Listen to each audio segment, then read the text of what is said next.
Saya jepret di teras belakang rumahnya, kata Delgado setelah diam sejenak. Ia tidak berkacamata, sahutku. Ia dianugerahi penglihatan yang bagus. Tapi coba cari tanda-tanda yang akan saya ceritakan ini. Anda tak akan mendapatinya sama sekali. Suatu petang, seorang kawan memergokinya sedang makan malam menghadap edisi Lux Elquich di atas Lesnar dengan segelas anggur putih. Maksudku bukan anggur yang ada di tangan Brur, tapi yang ditaruh dengan ganjil di sisi buku itu. Teman lain memergoki yang lebih aneh lagi. Ia harus naik toilet lantai atas karena yang di bawah rusak. Dan saat melewati pintu kamar tidur yang terbuka, di atas ranjang ia lihat ada sekitar 20 buku dijajar sedemikian rupa sampai membentuk kontur tubuh manusia. Ia berani bersumpah. Ia lihat kontur kepala itu dikitari oleh buku-buku kecil bersampul merah. Ia lihat bentuk badan, bentuk lengan, dan kaki. Perempuankah? Lelaki? Kembarannya? Kami mengobrolkan hal ini. Tak ada yang bisa memastikan atau memutuskan apa itu artinya. Kami bahkan tidak tahu apakah judul-judulnya dipilih dengan sengaja. Meskipun teman kami ini merasa melihat satu buku terbitan Comte de Churel, bagian kepalanya, buku-buku Praviros del Fondo del Cultura Economica, kakinya beberapa terbitan Losada. Kami tak punya bayangan untuk apa buku-buku itu berada di atas ranjang atau apa yang diperbuat Brur dengannya. Tak ada yang berani bertanya kepadanya, karena pemandangan itu disusun dalam privasi kamar tidurnya. Namun, buat saya jelas bahwa ide dia soal kekerabatan ini sudah kelewatan, sudah di luar batas. Ada orang lain yang melihatnya? Cuma kawan kami itu, jawab Delgado. Ia memberitahukannya dengan sangat hati-hati. Kami semua melongo. Apa yang diperbuat orang secerdas Brur dengan buku-bukunya sekarang? Apakah ia memain-mainkannya seperti gadis cilik main boneka? Apakah ia menatanya sesudah merenung lama dan keras mengenai maknanya? Apakah ia mencoba menyusun suatu figur dari kertas dan tinta? Saya tak terbayang. Tapi bukti terakhir berlangsung dengan sebuah kecelakaan yang takkan pernah berhenti ia sesali dan yang saya juga menjadi saksinya. Selama 2 bulan terakhir, saya sudah dengar bahwa Carlos suka membaca penulis-penulis Prancis abad ke-19 diterangi cahaya lilin. Dalam hal ini memakai kandil perak. Kami pernah memperbincangkannya dulu, sebab aku juga suka membaca atau umpamanya menyetel Debussy untuk menemani membaca Baudelaire. Ini bagian dari pengenalan, dan bisa saya pastikan bahwa cara ini mempertinggi nikmat setiap indera kita. Barangkali Anda sadar bahwa apabila kita membaca dengan menggumam, kita mengeluarkan bunyi-bunyian abjad dengan frekuensi yang tak terdengar. Toh bunyiannya tetap ada di situ. Suara itu hadir, tak pernah sirna, mengikuti kalimat bagaikan instrumen musik mengikuti partitur. Dan bisa saya pastikan bahwa ini sama hakikinya seperti mata. Nada tercipta, irama mengalir sepanjang kata dan frasa. Jadi, bila Anda tambahkan musik sungguhan dengan volume rendah, jauh di dalam telinga titik silang harmoni tercipta antara suara kita sendiri dengan musik dari pelantang. Bila volumenya terlalu kencang, musik mengalahkan suara, dan irama naskah itu lenyap.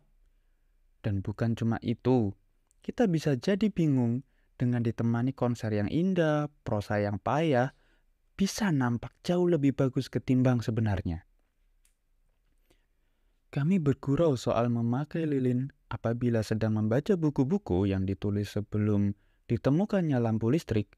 Mungkin menurut Anda eksentrik dan tak ada gunanya. Tapi coba saja terangi sebuah lukisan cat minyak dengan cahaya lilin.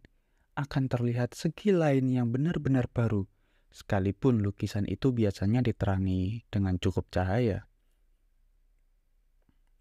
Lukisan itu jadi lukisan baru, bayang-bayang jadi hidup, nyala api memainkan lidahnya, dan seolah-olah tak ada beda real antara cahaya yang berasal dari pigmen dan minyak dengan ruangan tempat karya itu berada.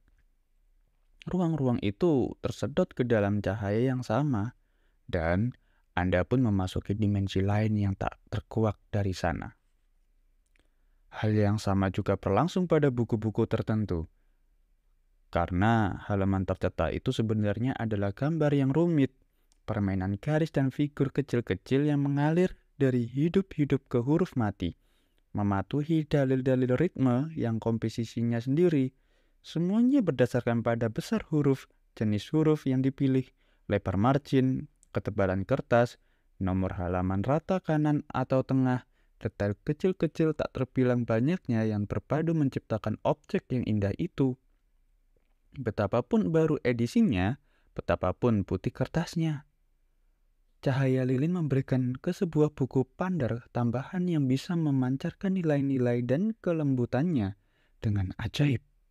Dan jalan-jalan setapaknya pun jadi kenikmatan tersendiri. Jalan apa? Tanyaku tak yakin, khawatir salah dengar. Nah, ini diskusi yang sudah berlangsung lama. Tak seorang pun bisa memastikan apakah kejeniusan sang penulislah atau keterampilan juru cetaknya yang berperan. Masing-masing orang punya pendapatnya sendiri. Tapi bagi banyak pembaca, cukup bagi mereka untuk melihat jalan-jalan setapak itu untuk tahu apakah ini buku yang bagus dan harus dibaca.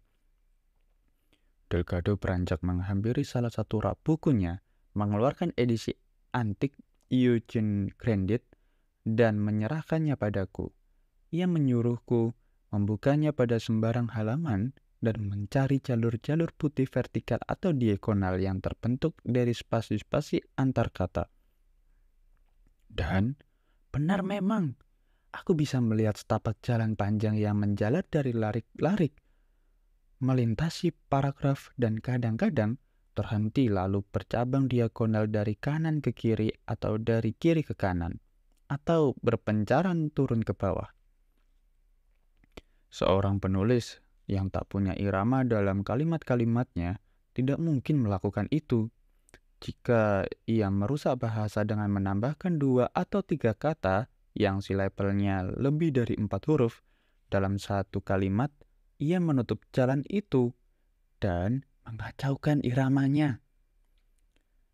Anda mencari-cari spasi putih di halaman itu, tapi tak bisa menemukannya. Cetakan asal, jadi yang memakai ukuran huruf kekecilan atau kebesaran juga akan memiuhkan susunan yang sangat dinikmati oleh mata kita ini dengan diam-diam. Brewer berpendapat bahwa fenomena ini saja bisa menentukan nilai seorang penulis, keunggulan dari gayanya. Saya sendiri tidak begitu yakin. Dengan penasaran, kuserahkan balik buku itu kepadanya. Benar memang, jalan-jalan setapak itu muncul di lembar demi lembar buku, dan bentuk-bentuk yang ditimbulkannya memang aneh. Anda menyebut-nyebut kecelakaan, aku ingatkan dia. Ya, begitu saya kembali dari rumah sakit dan mulai beraktivitas lagi, saya bukan cuma mendengar Carlos membaca diterangi cahaya lilin, tapi juga mendesak orang-orang lain agar begitu pula. Tak pernah dengan penulis abad ke-20 tentunya. Untuk mereka, ia nyalakan lampu dan ganti musiknya. Tapi ia penggemar berat novel-novel abad ke-19 dan punya banyak rekaman yang bisa menemaninya. Suatu malam, ia terlalu banyak minum anggur, teman dekatnya lain lagi, padahal berbahaya. Dan lupa meninggalkan kandil di atas lemari kartu indeksnya. Lilinnya pasti ada yang jatuh sebatang, sebab ia terbangun sesak nafas karena asap dan melihat api sudah mengenai ruang tengah. Untung saja ia tidur di lantai atas, sebab Anda paham kan, asap pasti selalu naik. Esok siangnya saya dapati dia tertunduk di samping lemari indeksnya yang sudah kosong. Dia bahkan tidak beranjak ke pintu menyuruh saya masuk. Di lantai, air menggenang. Tampangnya terlihat belum tidur semalaman dan sangat bermuram durja. Untungnya rak-rak bukunya belum ikut terbakar, yang bakal membuat peristiwa ini benar-benar menjadi tragedi. Tapi indeksnya musnah sudah, sebagian terbakar dan sebagian lagi rusak karena air. Ia teriak menyuruh saya masuk, dan seperti yang saya katakan, ia tertunduk lesu di kursi menatap bekas-bekas hangus lemari indeksnya. Hilang sudah peluangnya untuk bisa menemukan buku-buku yang dicarinya, atau bahkan untuk tahu kira-kira ada di rak mana. Kalau dia tidak ingat persis di mana menaruhnya.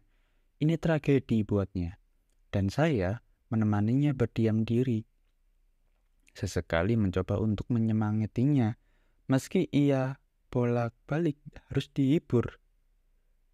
Ia duduk dengan tangan diapit lutut, rambutnya terkulai dari kiri kanan dahi, matanya menatap nanar ke kanan kiri kaki lemari.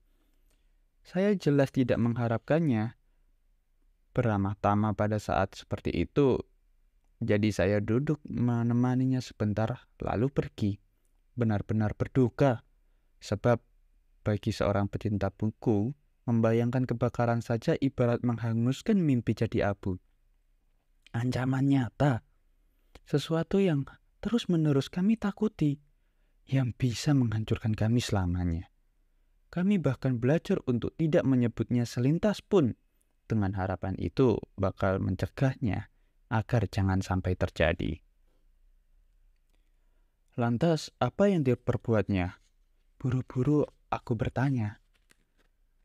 Nah, sebelum masuk ke situ, saya rasa sudah waktunya Anda memberitahu mengapa kita membahas soal Carlos Burr. Kalau Anda tidak keberatan, tentunya, kata Delgado dengan nada tajam. Langsung kupahami maksudnya. Kesabarannya sudah menipis, dan ia mulai merasa dimanfaatkan. Begini,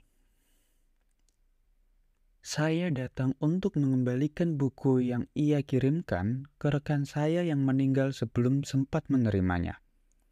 Siapa namanya? Tanyanya ingin tahu. Bluma Lennon. Ia bekerja di jurusan sastra Amerika Latin di Universitas Cambridge. Ia meninggal belum lama lalu ditabrak mobil. Delgado menatapku kaget, dan aku bisa melihat ia beringsut di kursinya seakan-akan nama Bluma membuatnya resah. Tolong, ucapnya tak yakin. Bolehkah saya tahu hal lain? Apakah almarhum kebetulan sedang membawa buku di tangannya sewaktu kejadian? Kini giliranku terkaget-kaget. Dari mana pertanyaan mustahil itu terlontar? Aku mengangguk diam, seraya sosok Delgado tiba-tiba menjadi kabur. Seolah-olah ia tidak lagi pas dengan gagasan yang kubentuk tentang keberadaan diriku saat ini. Apa yang sudah kuobrolkan sepanjang waktu itu, dan kenyantrikannya seorang yang membaktikan diri berkelana melalui buku-bukunya. Tetapi gerak tubuhku ikut membuatnya resah, dan ia merasa sengsi sekali. Sebuah pikiran mengusik tengah berjuang lepas dari badannya. Satu hal lagi. Saya sendiri nyaris takut menanyakannya. Percayalah, katanya. Apakah mungkin buku itu kebetulan karya Emily Dickinson? Aku mengangguk lagi.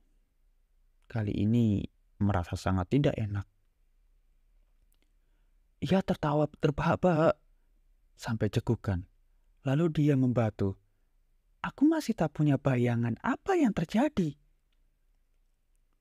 Jangan takut, atau barangkali kita berdua justru harus takut. Saya nyaris tak percaya. Saya juga, Balasku berharap mendapat penjelasan. Anda benar-benar yakin ingin tahu? Carlos akhirnya menjual rumahnya, memberikan uang yang dituntut oleh mantan istrinya, dan pergi ke Meksiko. Ia pergi 20, barangkali 30 hari. Kondisinya tidak baik. Nanti saja saya ceritakan kalau Anda mau. Tapi yang ingin Anda dengar adalah, sewaktu ia kembali dari melancong itu, kami bertemu suatu kali pada hari Sabtu di pasar buku Tristan Narvaja, dan kami pun mengobrol. Ia bercerita bahwa ia pergi ke Teluk, juga ke Michoacan, dan di antara tempat-tempat yang ia ingat dengan menakjubkan, ia bercerita pergi ke Kongres Penulis Monterey. Bagaimana? Asyik, tanya saya. Lihat dia jawab apa? Lumayanlah. Tapi aku bertemu seorang profesor dari Inggris, cantik sekali. Dan itu bagian terbaiknya. Tipe akademisi yang penuh semangat dan puas diri, yang sedikit-sedikit suka menyetir kutipan-kutipan sastra. Kalau mati memilih ditabrak mobil saat sedang membaca Emily Dickinson. Aku tidak bisa menawan tawa gugup. Selama sekian menit kami saling menatap tak percaya, seakan-akan kami bagian dari suatu dongengan dan realitas ambruk persis di hadapan kami. Delgado berdiri menghampiri bar kecil dan kembali membawa sebotol whisky, sewadah es batu, dan 2 gelas kosong. Satu-satunya cara untuk mencerna ini semua, katanya. Sambil ia menuang whisky, aku mengingat kalimat dedikasi Bluma di halaman depan buku. Sesuatu atau seorang sedang menikmati tawa terakhir atas ejek-mengejek yang menandai akhir petualangan mereka. Carlos Burr mungkin belum sanggup membuatnya terkejut, tapi untuk saat ini ia buktikan dirinya adalah penyihir yang lebih ampuh daripada Bluma. Yang menakjubkan bukanlah bahwa terlepas dari semua jerih payahnya untuk terlihat otentik dan intelek, Bluma ternyata begitu mudah ditebak. Yang menakjubkan adalah bahwa kebetulan atau nasib meresponnya persis demikian. Kendati begitu, aku masih belum punya gambaran apa yang terjadi pada Burr dan mengapa ia tidak mungkin dihubungi. Apa yang ia perbuat kemudian? Tanyaku. Rumahnya dijual. Ia ulangi dengan kembali, bersemangat setelah seteguk minuman. Meski nadanya jauh dari semeringah, seperti semua orang lainnya, saya harap ia tinggal di Montevideo. Atau tak lama sepulang dari Meksiko, ia sudah tidak lagi membuka pintu kalau ada yang membunyikan bel. Saya rasa kabelnya ia putus dan tidak mengangkat panggilan telepon. Kalau tidak salah, pagi di Tristan Narvaja itu terakhir kalinya saya melihat dia. Beberapa saat sesudahnya, seorang kawan mengabarkan bahwa Burr membeli sebidang tanah di La Paloma tanpa aliran listrik dan ledeng, dan mendirikan pondok dengan blok-blok kayu putih di keempat sudutnya dan beratap rumbia. Cukup menakjubkan bahwa makhluk kota Tulen begitu bisa-bisanya memilih tinggal di tepi laut. Dan ini bukan metafora. Ia bangun pondoknya persis di garis pantai antara Tasik, Tiroha, dan lautan. Saya kurang tahu apakah Anda paham di mana saya maksud. Ada deretan beting pasir terpencil yang disapu angin dan dihempas ombak, dan di sisi menghadap Tasik berdiri gubuk-gubuk nelayan miskin. Mereka menjala udang saat barbar tepi pantai buka pada bulan Februari, serta ikan renyau sepanjang sisa tahun. Tidak selalu bisa dijangkau dengan mobil. Kadang Anda perlu overnight pedati sebab posisi beting pasir bisa bergeser dan menutupi jalan raya di pesisir. Ada juga jalan setapak lebih ke atas, tapi sekalipun demikian, untuk menjangkau pondoknya Anda harus berjuang melintasi pasir dalam. Dengan kata lain, tempat yang terlupa di ujung dunia. Kalau Anda menyaksikan arti hidup dan ingin mengujinya, atau Anda ingin melupakan pemikiran-pemikiran Anda sendiri dan menjadi orang lain, ya itulah tempatnya. Kalau Anda ingin mati kesepian dan merasa seperti anjing, atau berhadapan-hadapan dengan diri Anda sendiri, itulah tempatnya. Tidak ada separuh-paruh, tidak ada penawar, tidak ada hiburan, tidak ada berlibur lara. Tempat tanpa bayang-bayang, puas. Dengan langit yang sulit ditemui di tempat manapun lainnya. Saat malam, luasnya seperti saat siang, menekan. Mampu membuat Anda merasa cuma 1 milimeter lebih besar dibandingkan serangga-serangga terpirit-pirit melintasi pasir.